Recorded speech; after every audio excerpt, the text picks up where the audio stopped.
Bismillahirrahmanirrahim. Assalamualaikum warahmatullahi wabarakatuh. Selamat pagi semuanya, anak-anakku yang berbahagia. Semoga kita selalu diberikan kesehatan dan diberikan kenyamanan di masa pandemi ini, dan kita semuanya selalu mendapatkan berkah dari Allah Subhanahu wa Ta'ala. Kali ini saya akan menyampaikan tentang materi tentang lingkungan sekolah, atau yang kita kenal dengan nama wawasan Wiyata Mandala. Wawasan Wiyata Mandala adalah sebuah konsepsi atau cara pandang bahwa sekolah adalah lingkungan atau kawasan penyelenggaraan pendidikan. Kata wawasan berarti pandangan, tinjauan atau cara pandang. Sedangkan kata wiyata ini adalah kata bahasa Jawa yang artinya adalah pengajaran, yang juga bisa berarti pendidikan. Kemudian kata mandala berarti lingkungan, lingkaran atau bundaran. Jadi wawasan Wiyata Mandala merupakan konsepsi atau cara pandang kita tentang sekolah sebagai sebuah lingkungan penyelenggaraan pendidikan.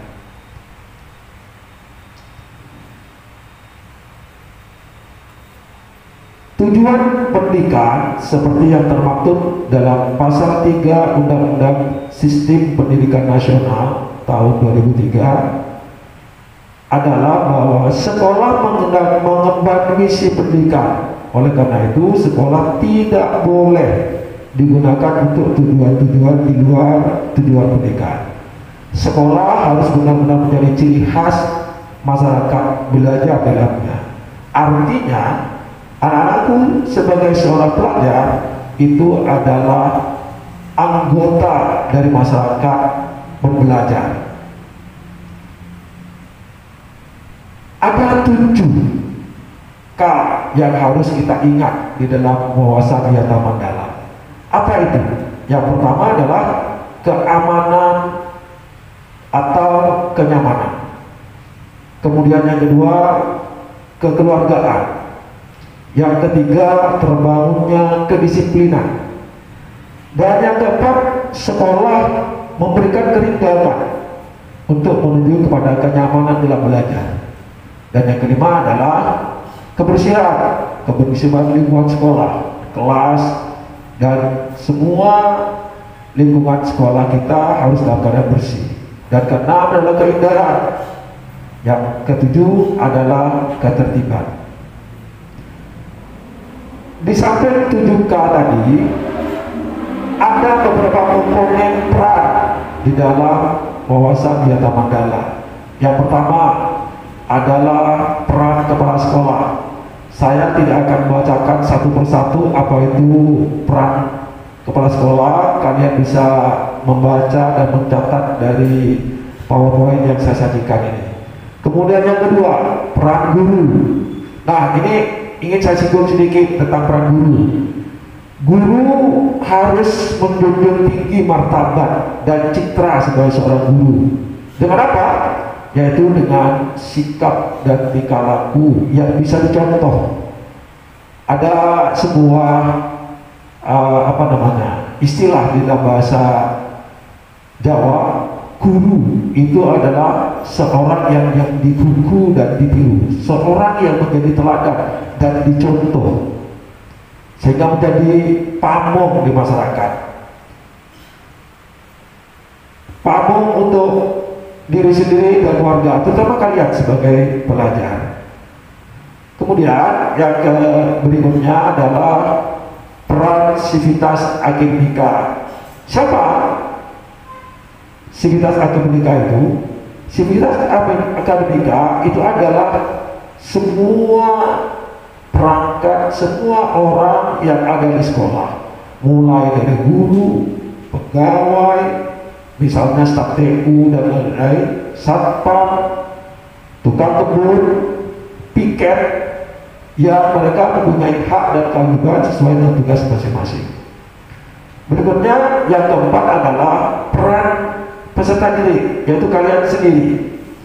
Seperti saya katakan di awal, bahwa peserta didik atau siswa sebagai bagian dari masyarakat pembelajar, kalian adalah tugas utamanya belajar.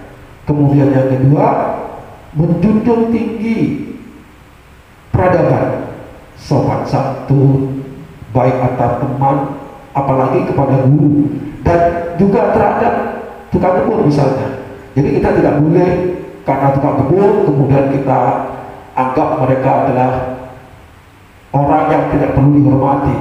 Salah. Oleh karena itu kita wajib menghormati. Peran yang keempat adalah peran peserta didik. Nah, siapa peserta didik? Ya kalian sendiri, anak-anakku semuanya sebagai siswa di sekolah ini.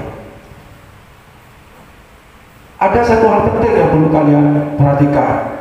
Di samping kalian seperti yang saya katakan di atas, bahwa sebagai anggota dalam lingkungan sekolah, sebagai anggota lingkungan sekolah, sebagai masyarakat pembelajar, maka tugas pokok utama kalian adalah belajar, menjadi orang yang paling terdepan di dalam masyarakat pelajar di samping dengan bersama guru.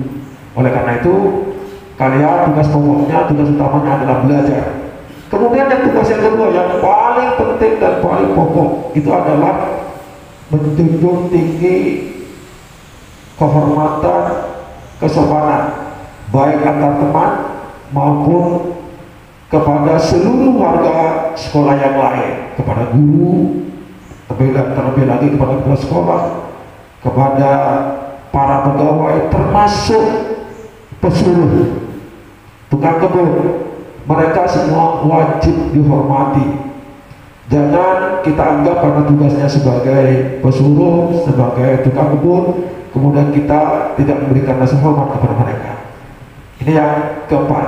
Kemudian peran yang kelima, yaitu peran yang terakhir, peran masyarakat sekitar. Dan hal ini diwakili oleh komite sekolah. Loh, kok bisa masyarakat sekitar itu memberikan peran pada sekolah? Anak-anakku, jangan lupa bahwa kita atau sekolah kita berada di sekitar masyarakat. Apalagi sekolah kita ini berada di kota, di tengah-tengah kota, jalur utama lagi.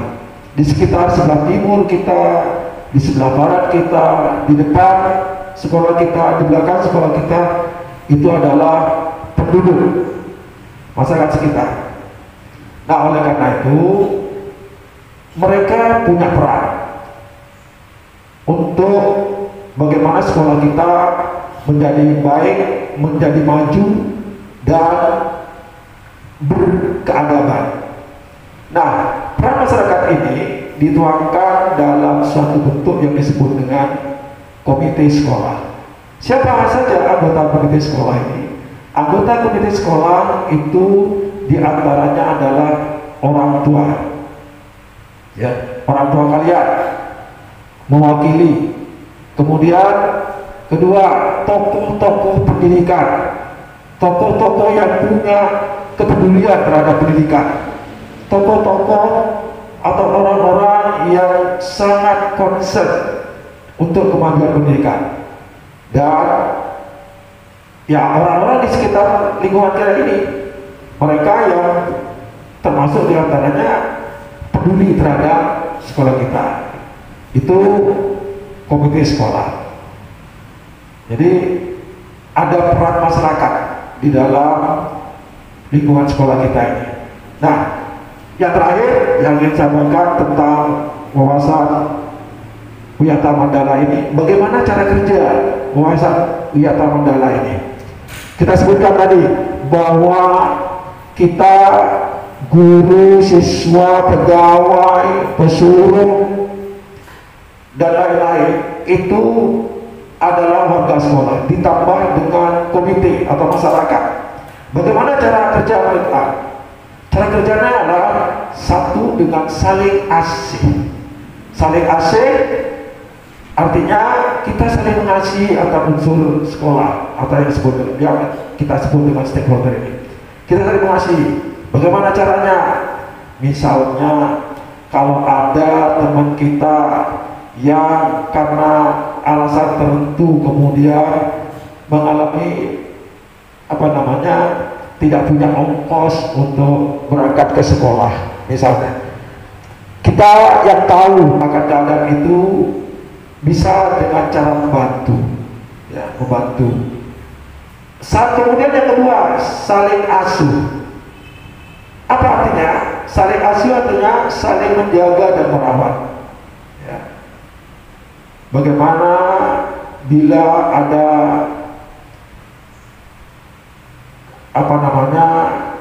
ketersinggungan antar teman, ada yang tersinggung karena kata-kata ataupun tindakan salah seorang teman kita kemudian menjurus kepada pertengkaran, maka kita coba lerai, kita coba untuk memberikan wawasan bahwa kita di sekolah ini adalah sesama warga yang saling menjaga. Kemudian yang terakhir, cara kerjanya adalah dengan saling asah. Apa saling asah itu? Saling asah itu artinya membina, saling mengembangkan potensi yang dimiliki oleh masing-masing untuk kemajuan sekolah, sehingga sekolah kita menjadi sekolah yang bermutu, baik dari sisi karakter, baik dari sisi prestasi akademik maupun non akademik. Jadi kalau misalnya ada teman kita yang dalam pelajaran matematika belum bisa memahami satu topik tertentu, maka coba kita saling asah, kita adakan belajar bersama, misalnya bagaimana cara menyelesaikan materi yang belum dipahami oleh teman kita. Itu adalah saling asah. Jadi tiga cara kerja ini adalah bagaimana kita bisa menunjukkan sekolah yang baik dan bermutu, sekolah yang memiliki visi dan misi untuk menjadi sekolah yang bermutu. Saya kira itu yang ingin saya sampaikan untuk wawasan Wiyata Mandala ini. Saya ucapkan terima kasih dan salam bahagia. Semoga kalian semuanya menikmati belajar di rumah dengan baik. Berikutnya saya juga akan menyampaikan tentang bagaimana cara kita belajar yang efektif dan efisien. Maksudnya bagaimana kita bisa belajar dengan baik dan menghasilkan sesuatu yang baik. Tidak cepat bosan, dan kalau bosan, bagaimana cara mengatasinya? Ini cukup penting untuk kita lakukan karena anak-anakku semuanya sekarang sudah bukan lagi anak SD, bukan lagi anak SMP. Ketika kita menjadi seorang pelajar SMA, maka kita perlu membuat atau memacu diri kita untuk belajar lebih baik.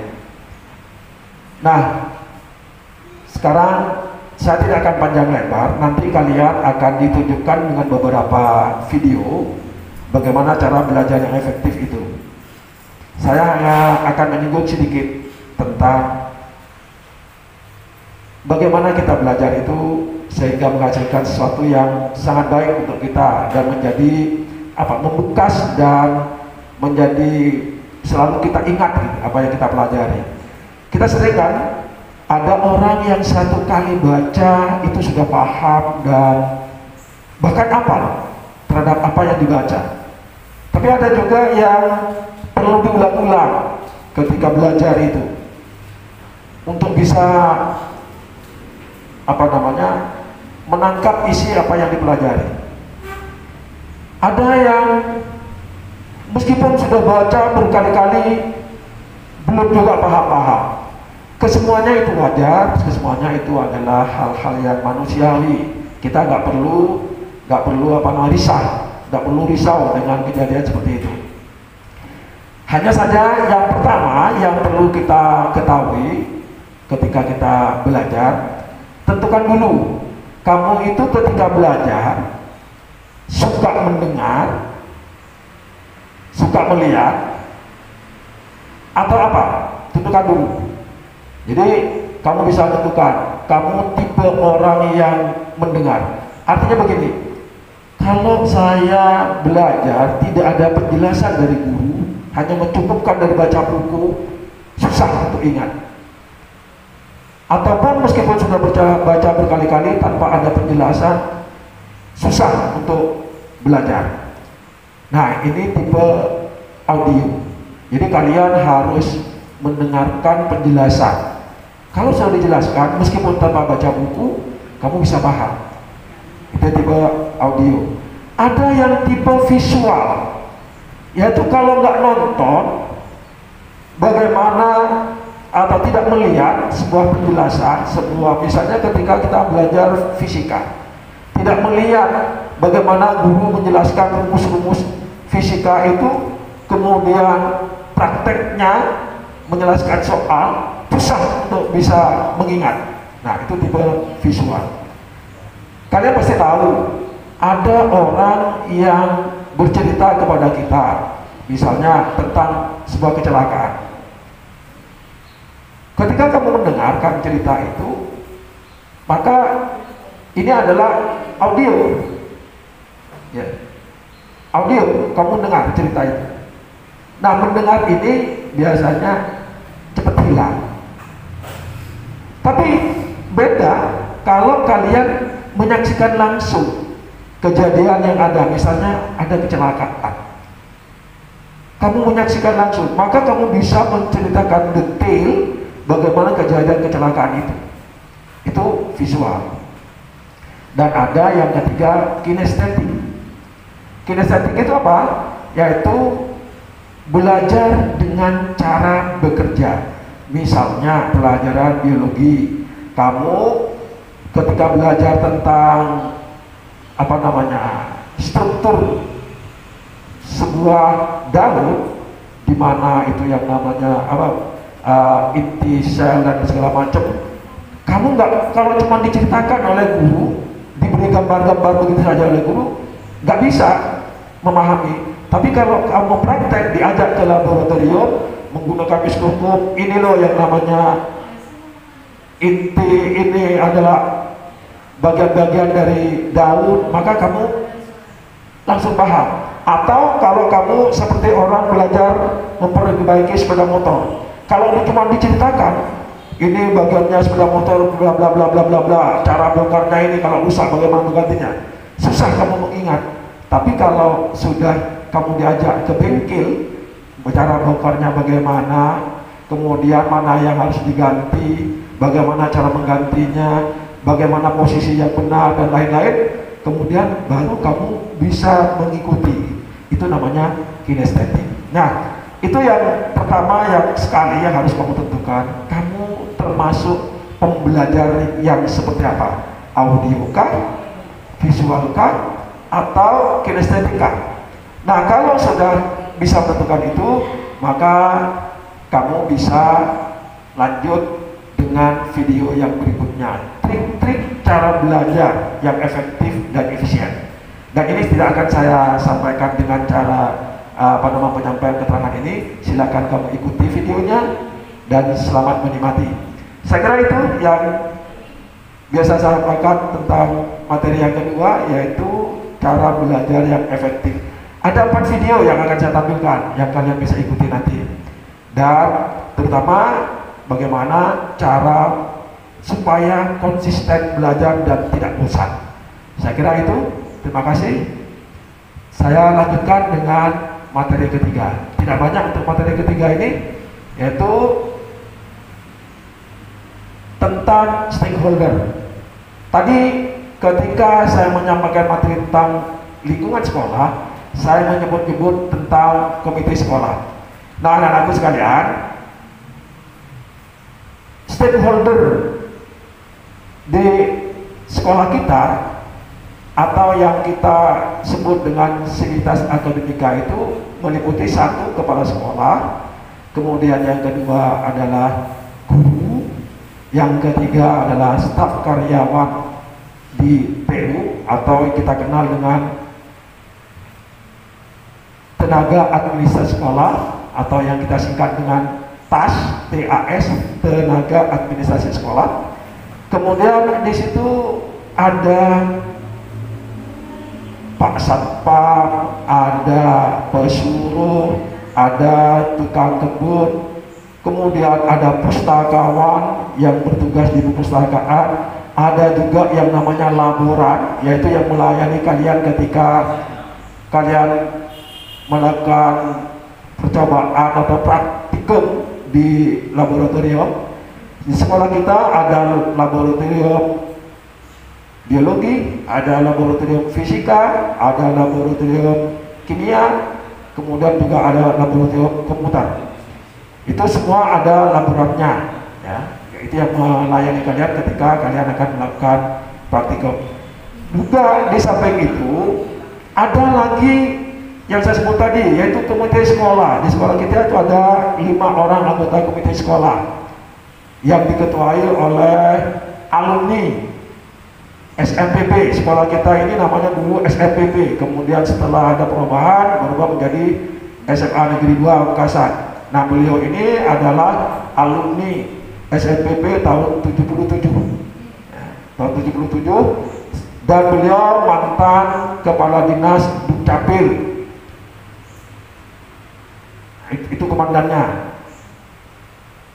Beliau yang mewakili kalian baik sebagai tokoh masyarakat maupun sebagai orang tua, karena beliau putrinya alumni dari SMA juga tahun 2019 yang lalu.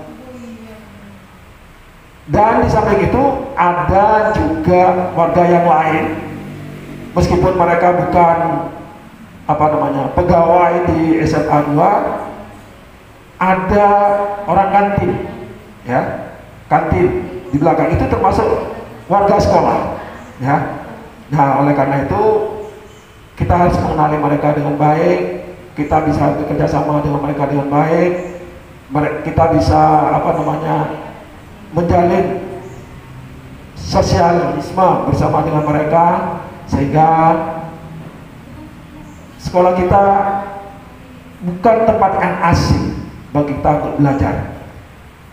Dan sekolah ini berusaha untuk menjadikan semua stakeholder-nya puas dengan prestasi-prestasi yang kita capai, baik prestasi akademik maupun prestasi non-akademiknya. Sehingga dengan demikian sekolah kita akan menjadi sekolah yang bermutu. Jadi itu tentang stakeholder sekolah. Jadi sekali lagi, stakeholder sekolah itu meliputi mulai dari kepala sekolah, orang tua yang kemudian diwakilkan ke dalam komite sekolah, kemudian para guru, para tenaga administrasi sekolah, para laboran, para pesuruh, para pustakawan, dan yang tidak masuk di dalam struktur sekolah tapi ada di lingkungan sekolah kita, di antara juga orang-orang di kantin. Saya kira itu anak-anakku yang bisa saya sampaikan tentang stakeholder sekolah ini. Sekali lagi terima kasih atas perhatian kalian. Selamat belajar di SMA Negeri 2 Pamekasan, dan semoga hari-hari kalian menyenangkan di rumah selama masa pandemi ini. Dan jangan lupa untuk tetap terus belajar di rumah. Di rumah bukan berarti berhenti belajar, ya. Di rumah kalian terus untuk mengembangkan potensi kalian sampai ke puncaknya, ya, sampai ke puncaknya, sehingga kalian bisa menjadi orang yang sukses dan berhasil di masa yang akan datang. Sekali lagi terima kasih. Assalamualaikum warahmatullahi wabarakatuh. MPLS 2020 Semada Hebat. Yes, yes, yes. Assalamualaikum warahmatullahi wabarakatuh.